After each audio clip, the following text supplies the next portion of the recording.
some things that are going on around the world. You got this one because I can't. What's going on here? Sorry.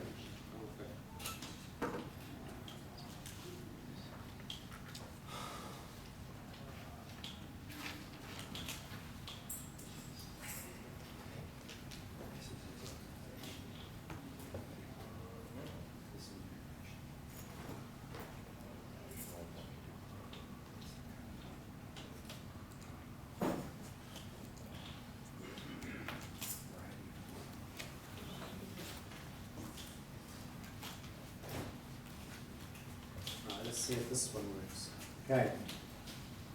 So Russia appears that the federal government is printing money, basically doing Keynesian deficit spending, spending on infrastructure projects, sewers, public transport, it's like metros in Moscow, high-speed rail, subsidised mortgages for new condos.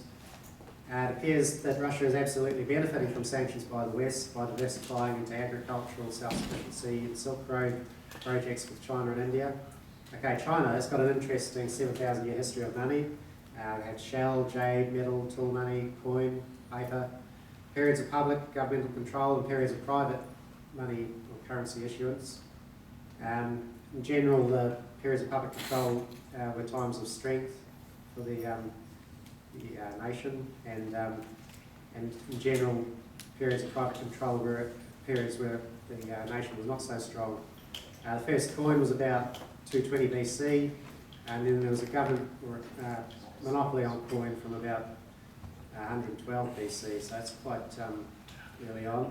There was also a number of innovations like money orders, what would be the equivalent of money orders today, from about 806 AD. And these money orders were called flying cash, which is quite a good description. And the money orders were received for deposits that were deposited at the Imperial Treasury liquid funds, which I suppose were coins by then.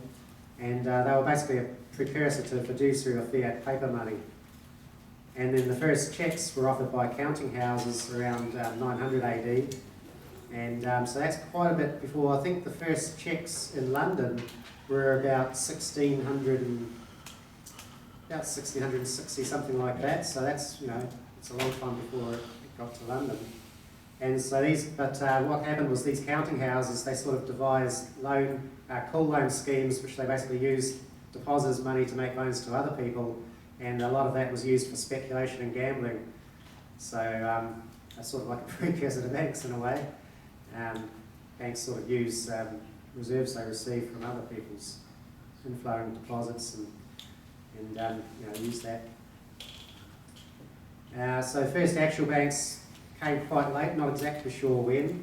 Probably needs a bit more research by our secret agents in China and over here. But banknotes weren't accepted into rural areas until into the 1920s, and bank deposits probably even later, because there probably weren't much in the way of banks loaded at that time in the rural areas.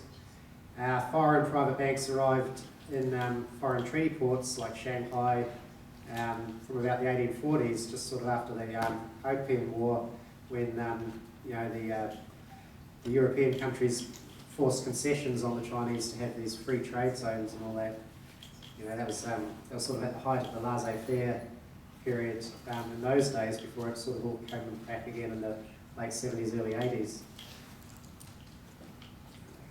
And so Kuomintang, they went off the silver standard to a fully fiat currency in 1935. That's the nationalist party that was in China at the moment. Now then they were shipped off over to Taiwan when the communists took over mainland China.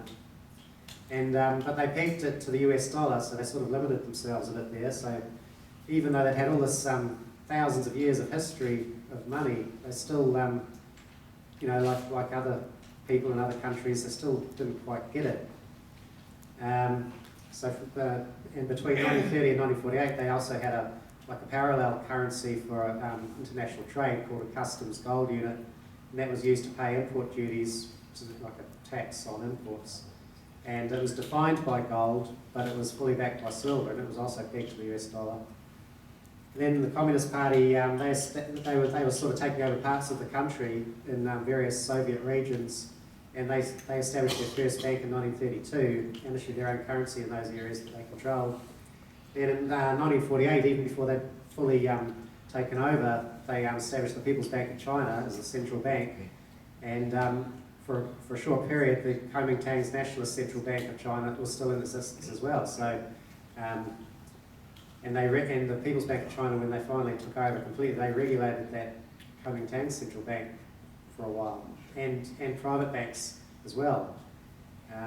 It seems that initially they didn't ban the private banks that were there. From about 1955 to 1983, the People's Bank of China was a commercial bank and a central bank, which is what's called a mono bank.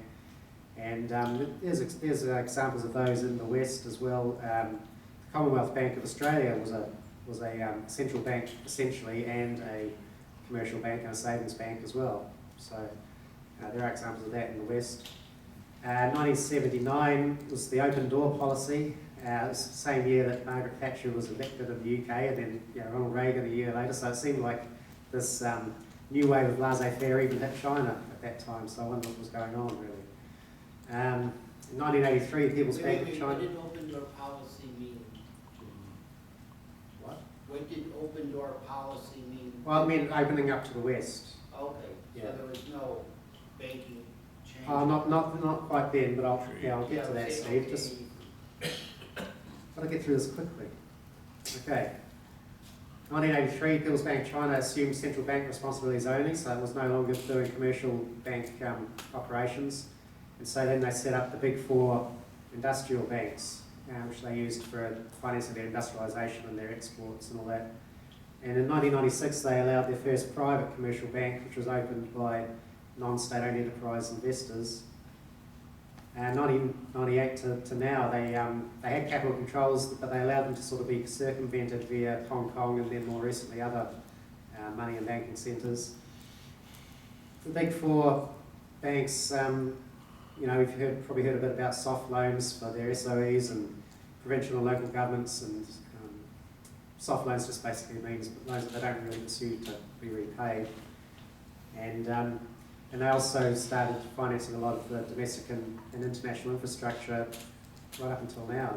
They're doing a lot of this one belt, one road, which is like building railways and into all of the rest of Eurasia, and seaports all around them, strategically located places. They're even talking about building a canal cutting across Thailand so they don't have to go through the Straits of Malacca, which is sort of controlled by the US Navy. So. In 2007, foreign private banks were allowed back into the country. So Citibank and all the big names that you hear from around the world, HSBC and all that, they were allowed to operate back in China again. And in 2012, they studied setting up a rival to the IMF for the BRICS countries, Russia, India, China, Brazil and other emerging countries. And that became operational in 2016. But my spies tell me that it's not really operating as a rival to the IMF, it's sort of been co-opted by the IMF.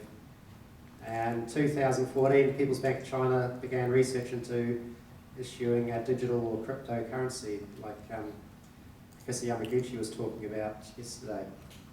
Okay, Switzerland, modernising money, and they've got the short name MOMO for that. They handed in over 111,000 valid signatures in a petition for a referendum on monetary reform, and the referendum may be in mid to late 2018, next year.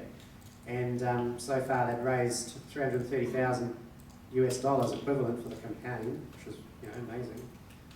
And their aim for the next period is to raise $825,000 equivalent. And some key events are going to be held early next year. And Momo are asking AMI for help with fundraising. Well, they're doing a lot better than we are. Outreach, through our social media. We've got such great social media, of course. Thanks to Dan Sullivan, actually. I meant to say it. We owe a lot to Dan for that, so we'll thank him about that later.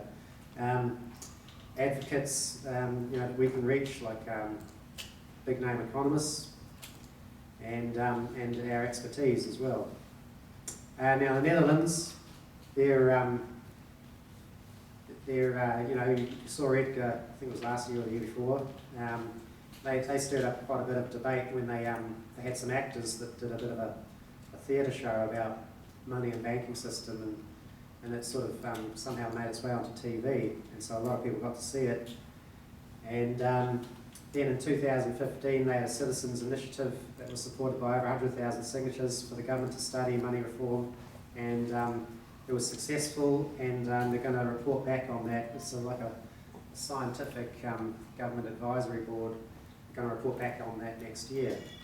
So it'll be interesting to see what they say. It's, you know, as Edgar said in his message yesterday evening, the Dutch finance minister is actually at the moment the head of the Euro system of central banks in the EU, and he admitted that Bitcoin is a debt-free currency, but he said that if the central banks issue them, it'd have to be a liability of the central bank. But we'll see. Oh, so they've had some public hearings and some parliamentary debates as well, and Edgar reports that they got the most traction on moral grounds, not on budgetary, which was interesting. And this year they've released a board game, and they've had a conference, and they've issued a working paper on the virtual euro, which is basically the EU peak government just issues the virtual euro basically as like an electronic or digital coin. Just doesn't even go through the European Central Bank, the ECB. Basically, the ECB would become redundant and be closed. So probably the ECB wouldn't like that, but and so that paper is now part of a course in university, and the students are doing it at the university, and they're enjoying it. So that's good, and we want to, you know, I'd like to see what the coursework looks like for that.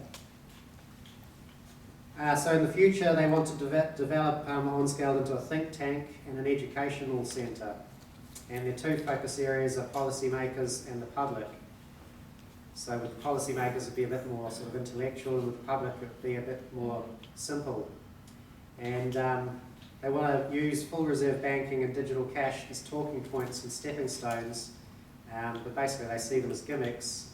Their aim is full sovereign money system like us, and they participate with IMMR, and they cooperate with Positive Money Europe in Brussels, which is about to sort of be launched. And but they don't agree with their view of sovereign money as a central bank credit. They agree basically the same as AMI, that money should be like a US coin or treasury currency, as the Fed calls it, which is they call an instrument discrepancy because it's a net asset. It's an asset to the holder and a liability to nobody. So that's that. And Bojan, could you just give us 5 minutes about what's happening in Canada?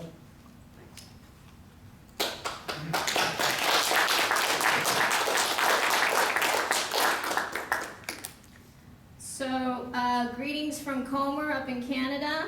That's the Committee on Monetary and Economic Reform. I'll just give you a taste of what's happening there.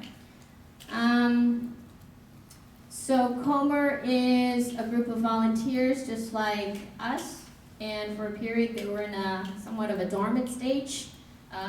Life happens, people need to take care of things, and it's just in the recent past that we have come out.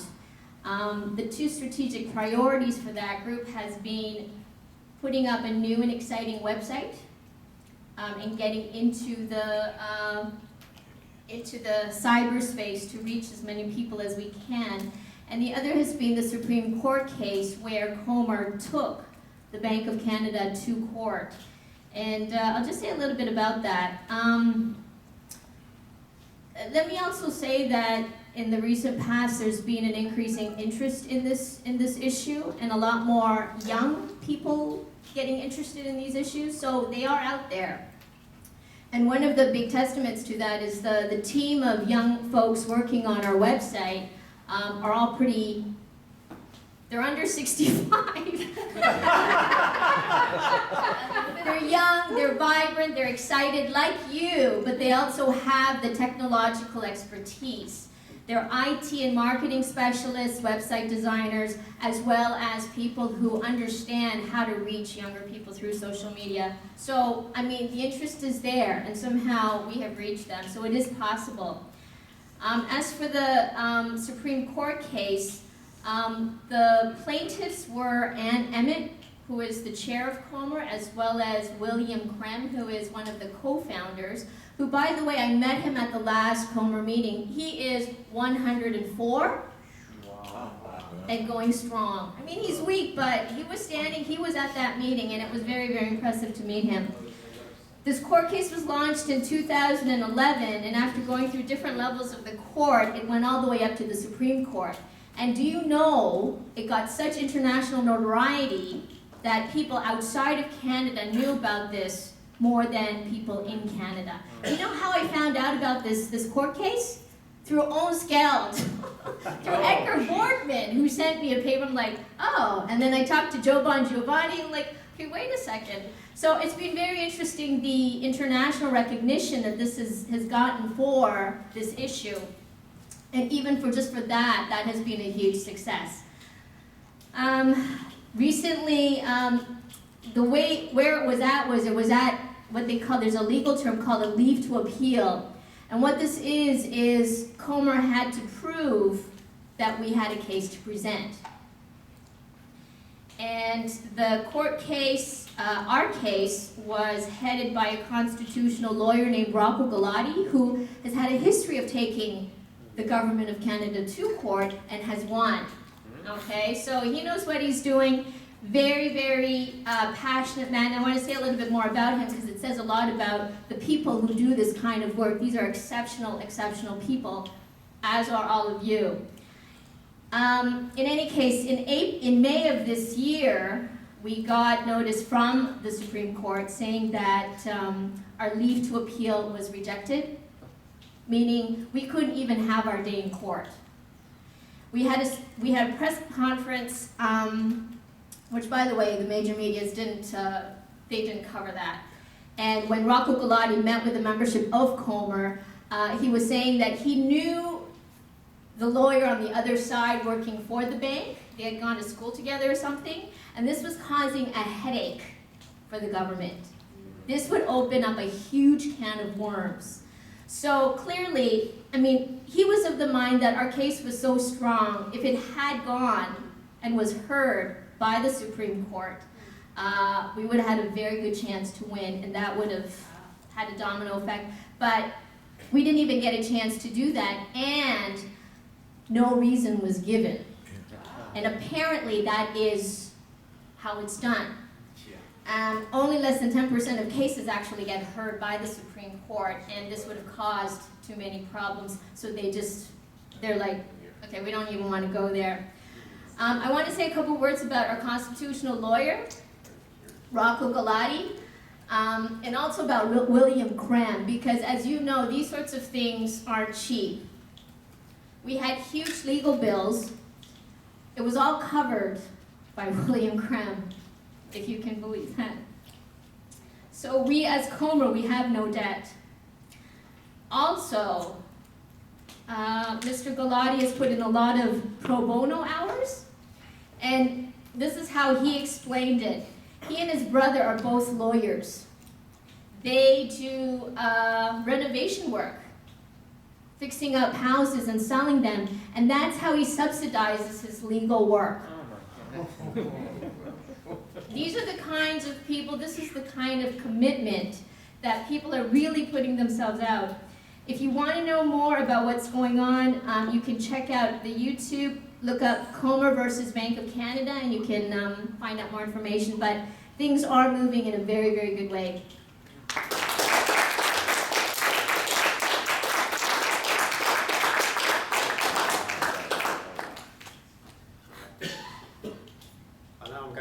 But we're going to try and do Skype one more time.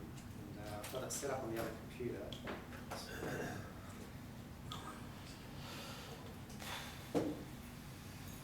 Young, do the people in Canada, in Comer, and especially William Krem, who used to come to AMI in the early years, do they have any perspective, news, advice for AMI? Perspective on the advice for?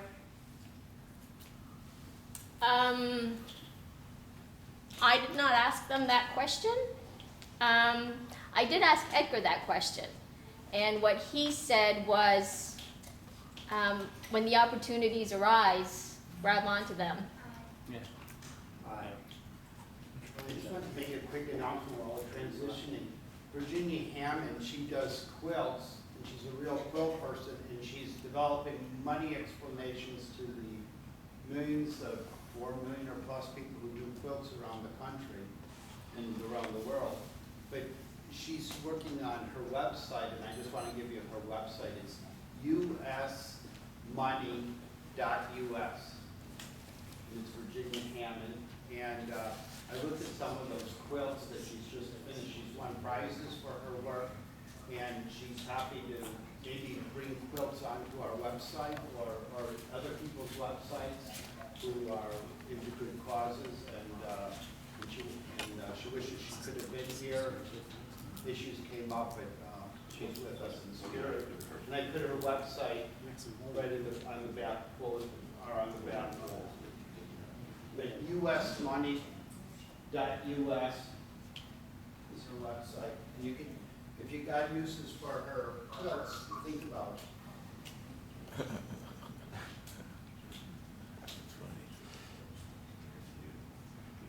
Should be the logo for the.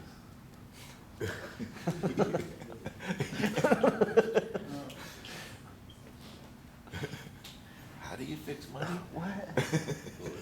Where's this cord go? That was a good one too.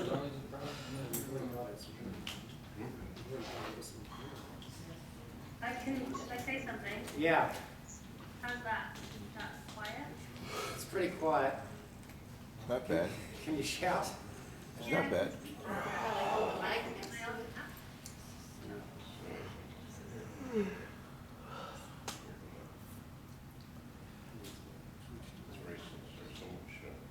Using microphone?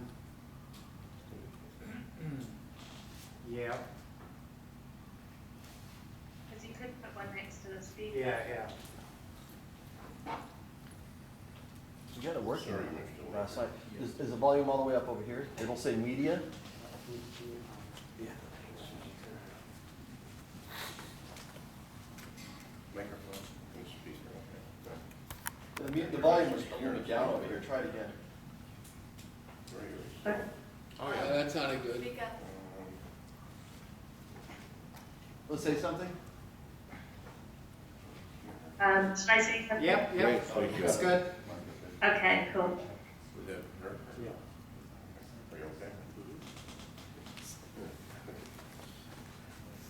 Thank you. Yep, just talk, Fran. I'm sorry, we Okay. can't. I'll try and turn it around, but I'll better not risk it. Just talk to me. Okay. Great. Hi everyone, I'm Fran, the Director of Positive Money. So it would be good to know how many people in the room have heard of us. Everybody. We talk about it here. Okay. Cool. So we've been around since 2010. We're a research and campaigning organisation, and our mission is to reform the monetary and banking system so that it serves a fair, democratic and sustainable economy.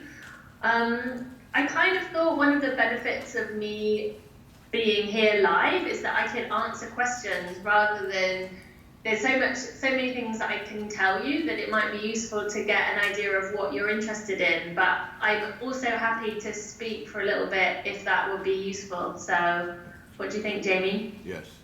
Well, speak first. Speak for a little bit. Okay, cool.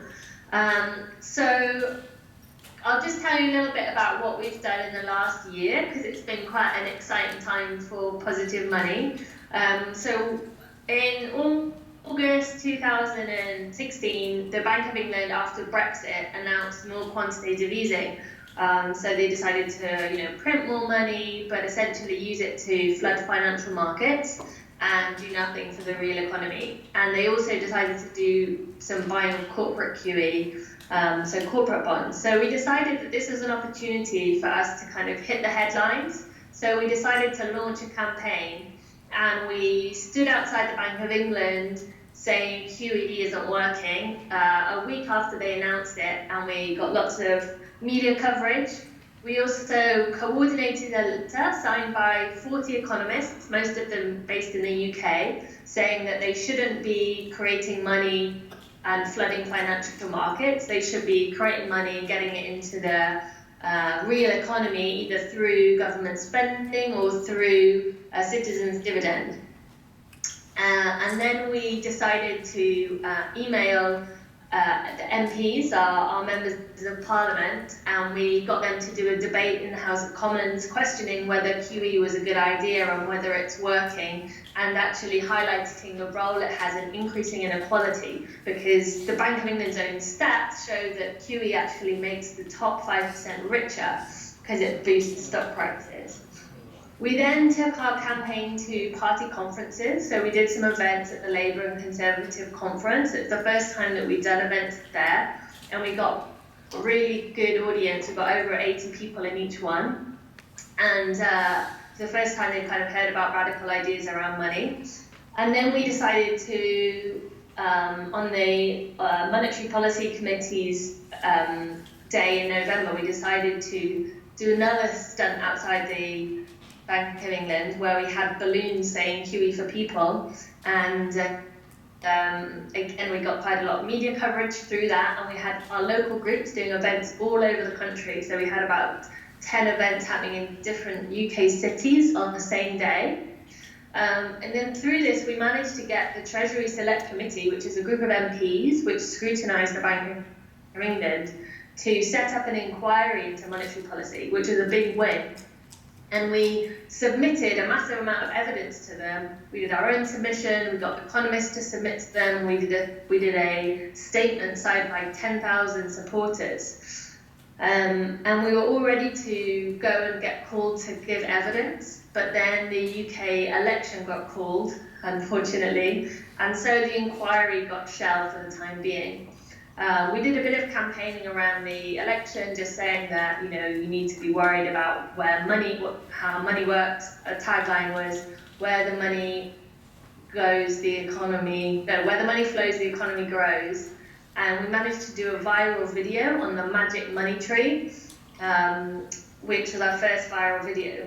And now we decided, since the Parliament's come back, we're going to relaunch a campaign to try and get the committee to reopen the inquiry into monetary policy, because we see that this is a real way into a bigger conversation around how the monetary system works, talking about the policies that are happening now and the problems with it, and showing that the Bank of England is currently prioritising financial markets over society's needs.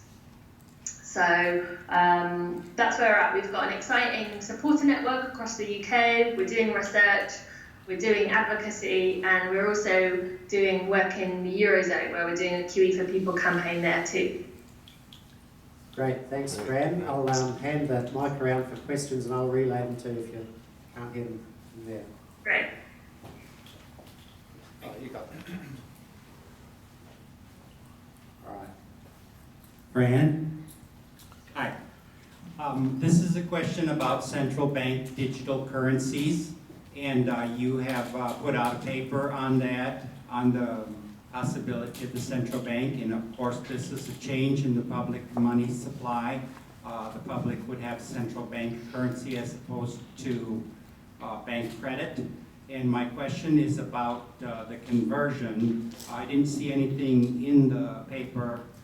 Can people buy this, convert between bank credit and central bank currency? Okay. The question, did you hear any of that, Fran? Yeah, I did. Oh, Just you did. the top of it was a bit confusing. The what between central bank money and... How do people, within your proposal for the central bank digital currency, how do people obtain it? Can they buy it essentially by leveraging some of their bank credit and to convert that to central bank? digital currency? Yeah, so we haven't, I mean, there are several options as to how the central bank digital currency would get into people's hands. I think the kind of key, the key things that we think are necessary is that the central bank makes sure everyone has access to a kind of safe account at the Bank of England, where they can hold the central bank digital currency. That doesn't necessarily need to be administered by the Bank of England. It can be administered by other companies, but it's then held safe out there. And then the other area which we talked about is if we're going to think about having a sovereign money system, one way of getting there is having a monetary policy tool where we create sovereign money. And this could be done through central bank digital currency. So you could imagine if the Bank of England decided, well, if there was a creation of sovereign money, that could actually be the central bank digital currency, and every citizen, if we all have bank accounts at the central bank, gets an equal amount of money directly into their bank account. But there are obviously like pros and cons to all of the proposals, but I think the key thing is that it's increasing people's rights to hold money which isn't owned by a commercial bank and is actually a public currency. Any other questions? We are regrouping after the loss of Stephen Zarlenga, and it just occurred to me that you had regrouped after the loss of Richard Douthwaite. And you seem to be very effective.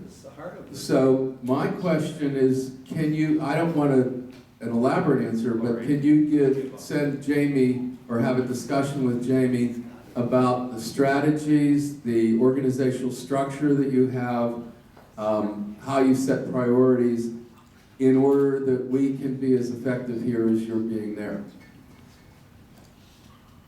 Sure. Yeah, I think that the key is to capitalize on energy sometimes. I mean, when I joined Positive Money in 2012,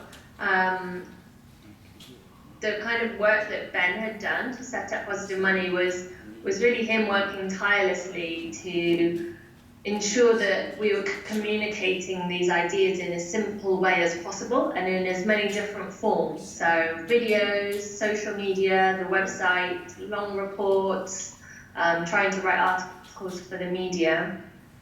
And the other thing he was doing was making sure he got volunteers involved. You know, when there's not really any money in the bank to pay people, ensuring that people that come along with exciting ideas are then able to help kind of set up an organization.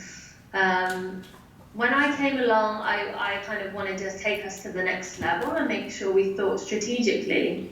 And so I kind of went about a process of thinking about what is our theory of change. That's a bit jargony and it's used a lot across the civil society NGO sector, but it's a really important concept. Like, how do we believe change happens? Who are the people that make change happen and who do we need to influence? So, one common theory of change for civil society groups is they want to influence the influencers. So they want their ideas to be heard by people who have influence. And so we started kind of thinking about who are our stakeholder groups. So we know we want a public movement, we want to democratize money to have a public conversation, but we also want credible economic thinkers to be talking about this as well. And once we kind of felt like we had those two groups, then we can move to another group thinking about what about politicians that might want to talk about this, what about journalists that we can reach out to. And I think one of the key things is understanding you can't do everything at once. And that can be quite frustrating because you want to try and do everything at once, but being realistic about goals and being realistic about what you can achieve in a period of time, and actually knowing that change happens through long periods of slow and steady work. And so, yeah, I guess those are a few thoughts off the top of my head, but I'm happy to chat more with the kind of core team going forward, because I think that strategy and how you use your energy and time are kind of crucial for keeping momentum up, for keeping energy and enthusiasm up, and for seeing results. Thank you. Fran, in the United States, we have the NEED Act, and in the NEED Act, we have Section 5, which is we could say our Christmas tree program for getting infrastructure, education, and other things up and running. In the Positive Money Act, you don't have a Section 5, and you really have to, we use Section 5 to bring people in so they can see the potential of what monetary reform can do. And you haven't gone that route, but you've been bringing awareness through this, I believe, through this quantitative easing, money for the people rather than the banks, and then it's a way of showing the benefits for monetary reform from your perspective, from your strategy point, from where you're beginning from, the difference between our two acts. Do you have any comments on strategy, how things are going in England versus how things are going in the US? I know Ben used to have something, he was aware of this too, and just where are you with your thinking and strategy? And we really appreciate your words of how you fine-tune your words, and we've borrowed some of those words too, by the way. Thank you. Great. I think there's obviously, you need multiple strands to every strategy, and I think going through a legal route is like a useful plan and can definitely be a really successful avenue for making change happen. However, it's I think that if we look at how big change has happened through history, when there's large vested interests involved, often it requires a people-powered movement. And I think that that's an important piece of the puzzle.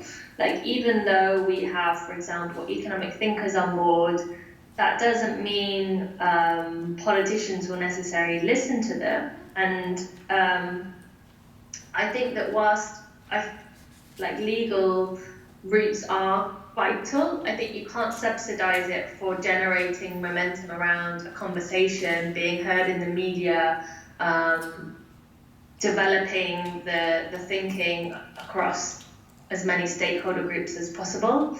And I think that requires, like I said before, not doing everything at the same time, but at least initially understanding who you want to influence, and then almost targeting your resources to decide, well, okay, we don't have all of the resources in the world, so what's our strategy for pushing a few things? And the other thing I'd say about strategy is it's also about experimentation and failure. You have to try things out and see what works, and then evaluate and learn from it. We're trying to change the money and banking system. No one's really done that before. There's no blueprint. So you need to just try things out and really be aware of what you're learning all the time and feed back in that knowledge. We review our strategy basically every 3 months, and then we do a big strategy review every year. So we're continually learning from our work, what's working, what isn't, what language is working, and I think that's a really key part of it as well. Thank you. Hi, Fran. My name is Lucille Eckrish. I've been involved in AMI since the first conference and really appreciate your emphasis on strategic planning and strategic decision-making about how to move monetary reform forward. It's definitely what AMI needs to be doing.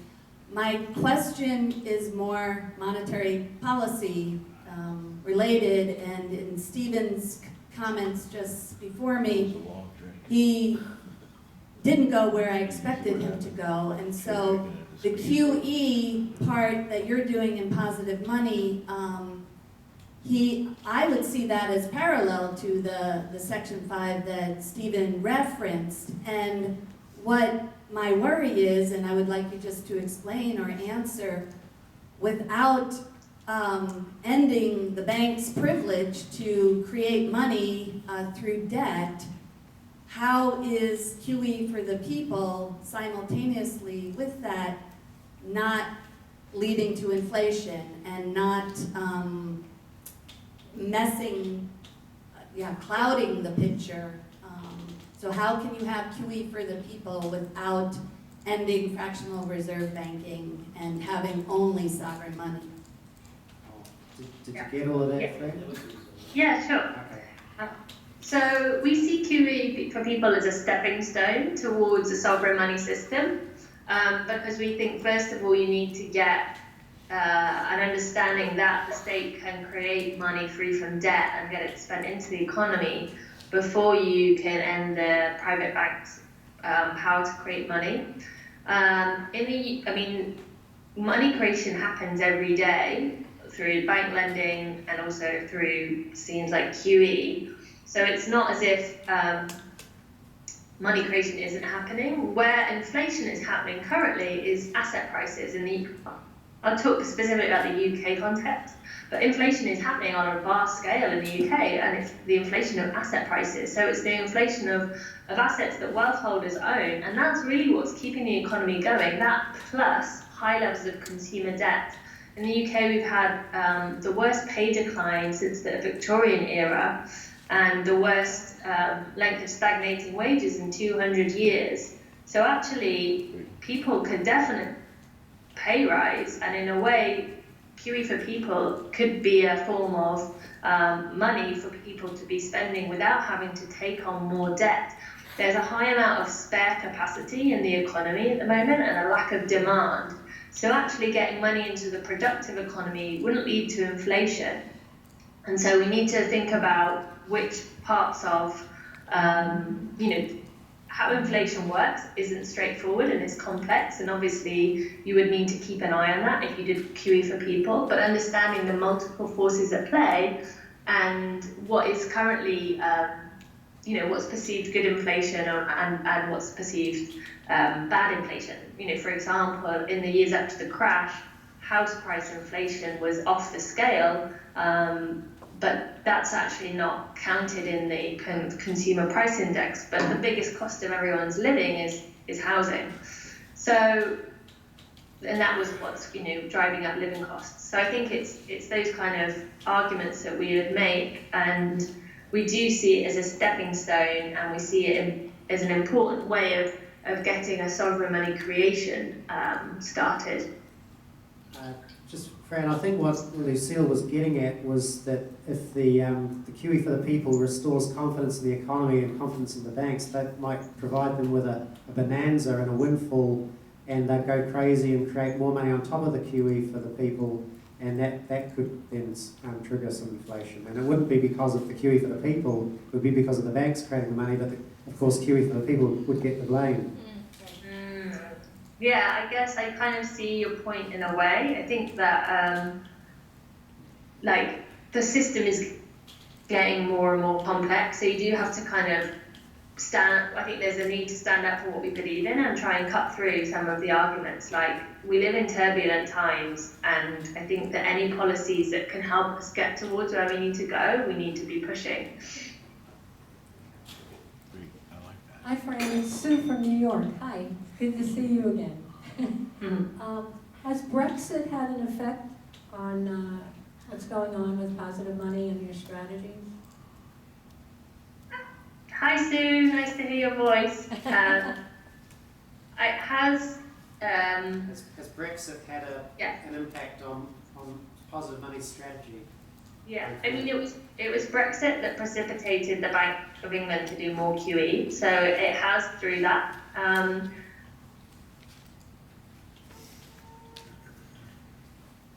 The UK government and the kind of establishment are worried about the UK economy as we go through Brexit, and they see a real way to grow the economy is through the financial services sector. So Mark Carney has said he wants to double the size of the City of London in the next 25 years, and he wants the UK to be the European investment banker. So obviously this is pretty scary stuff, and there are limited sort of society groups that actually, critique the financial sector, critique banking, critique the monetary system. So we see positive money's role as also trying to highlight that the rest of the UK don't want this. We don't want to be Europe's investment banker. We want an economy that works for people, And so we see that as another big challenge, as well as critiquing monetary policy and how money's created. Fran, how did you get 40 economists to ask questions or to support your effort? We need to do the same thing and get economists to show that we're legit with our concerns. But we didn't get 40, we don't have 40 economists. I think in this room now we have 2 right now. I think that it's sometimes about compromise and going to where the economists are. So most of those 40 economists wouldn't necessarily support a sovereign money system, but they would support sovereign money creation or QE for people. I think that there's a need to collaborate even when people don't necessarily fully agree with everything that you're proposing. I think that there's a you need to see how many steps you can take together, and through that we've managed to gain a lot more respect from economists who praise our work even when they don't fully agree with everything that we talk about. I think that that's a key, is to be open to people who don't agree with everything but still have allyship with them on certain things, because most economists do want to see a fairer, more democratic, more sustainable economy, and you will agree with them on a lot of things. And it's seeing, it's going to them on a one-to-one basis. Quite a lot of them like having intellectual discussions. They don't actually like necessarily having all the arguments. So I think we've tried to do it over a period of time. We've engaged with over 200 economists, and they more and more really respect what we're doing. I think that we've done an amazing job in starting a conversation which needs to happen. Regardless of whether they agree with our proposals, they really appreciate the work that we've done to shine a light on some of these areas. So I think that there is a need to create allyship even when you're not 100% in agreement, and that can really accelerate your profile among influential people. Fran, this question goes to maybe it's just terminology, but would you equate what you're calling quantitative easing for the people with the permanent overt money finance of Lord Adair Turner that he proposed several years back, and if not, then how is it different? Yeah, we would. I think that there's a language issue. When I'm speaking to people, I think like official language, I generally use the phrase monetary financing. When I'm speaking to positive money supporters, I'll try and talk about sovereign money creation. And when I'm speaking to more of the public, it's QE for the people. But yeah, we've done a paper on it, and we do think that these are the kind of terms that we mean are all the same in the mechanism. I've just got 2 minutes left. Is that right? How are you connecting with the environmental movement? And in the Positive Money Act, you have the idea that depositors should put money in the bank based on their interests. If they put it in a savings account open for investment, how are you sort of directing or getting thinking going to create a better future for humankind? Like ethical investment in the investment accounts. Yeah, I think that that's a really good question, and it's not totally straightforward.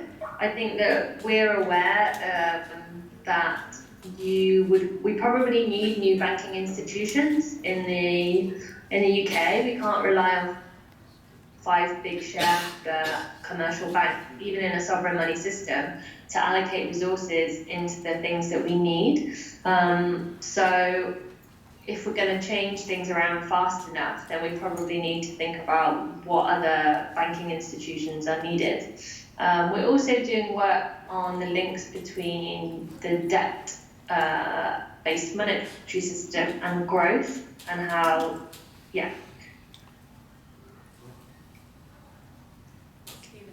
Run out of time?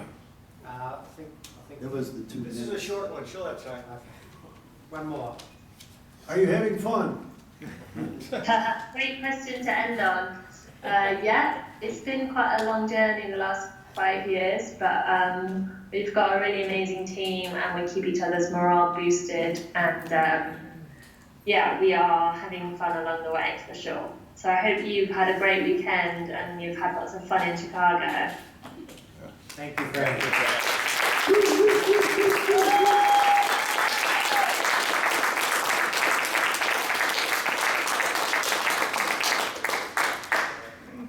Thank you. Thanks, Good luck, Fran. everyone. All right. Okay, now we've got a guest from